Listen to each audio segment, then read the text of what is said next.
بسم اللہ الرحمن الرحیم۔ اپنے بچے کا انکار کرنا کسی بھی صورت جائز نہیں ہے، اور نہ ہی اللہ کو یہ بات پسند ہے کہ بچے کا نسب چھپایا جائے۔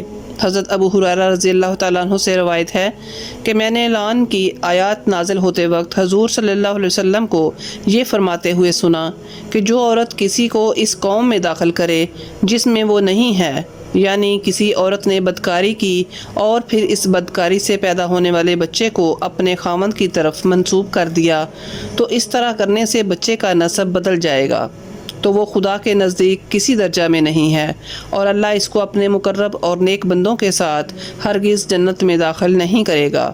اور اسی طرح اگر کوئی شخص اپنے بچے کا انکار کرے، یعنی اس کی بیوی نے جس بچے کو جنم دیا ہو اس کے بارے میں کہے کہ یہ بچہ میرا نہیں ہے، جبکہ وہ جانتا ہو کہ یہ میرا ہی بچہ ہے، تو اللہ اس سے پردہ فرمائے گا، یعنی ایسے شخص کو اللہ کا دیدار نصیب نہیں ہوگا، اور اللہ اس کو اگلے اور پچھلے لوگوں میں رسوا کرے گا، یعنی قیامت کے دن جب اگلی اور پچھلی تمام قومیں موجود ہوں گی تو اللہ اس کو سب کے سامنے رسوا کر دے گا۔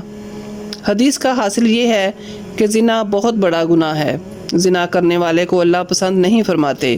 تو ایک گناہ تو زنا کا ہے، دوسرا گناہ اس زنا سے پیدا ہونے والے بچے کے نسب کو چھپانا ہے۔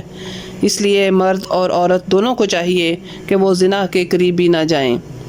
حضرت ابن عباس رضی اللہ تعالیٰ عنہ سے روایت ہے کہ ایک شخص آپ صلی اللہ علیہ وسلم کی خدمت میں حاضر ہوا اور شکایت کی کہ میری بیوی زنا میں مبتلا ہے، تو آپ صلی اللہ علیہ وسلم نے فرمایا کہ اسے طلاق دے دو۔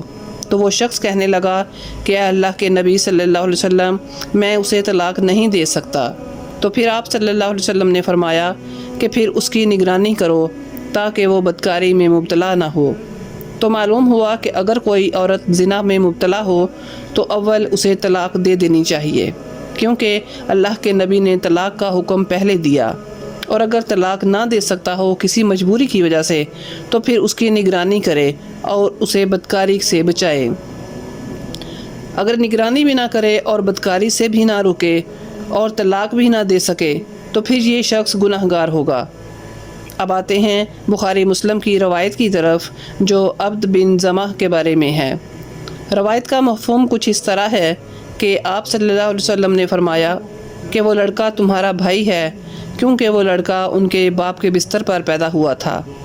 اس حدیث کو سمجھنے کے لیے واقعہ کی تفصیل جاننا ضروری ہے۔ عتبہ حضرت سعد بن ابی وقاص کا حقیقی بھائی تھا۔ حضرت سعد بن ابی وقاص کو تو اللہ تعالیٰ نے دین کی دولت عطا فرما دی تھی، لیکن عتبہ کفر کے اندھیروں سے نہ نکل سکا۔ عتبہ کفر کی حالت میں ہی مرا تھا، اور یہ عتبہ وہی بدبخت تھا جس نے غزوہ احد کے موقع پر آپ صلی اللہ علیہ وسلم کے دندان مبارک شہید کیے تھے۔ زمہ حضرت سودا کے والد تھے، اور حضرت سودا آپ صلی اللہ علیہ وسلم کی زوجہ تھیں، اور عبد زمہ کے بیٹے یعنی حضرت سودا کے حقیقی بھائی تھے۔ اب حدیث کی طرف آتے ہیں۔ عتبہ نے زمہ کی لونڈی سے زنا کیا۔ اس زنا کے نتیجے میں ایک لڑکا پیدا ہوا۔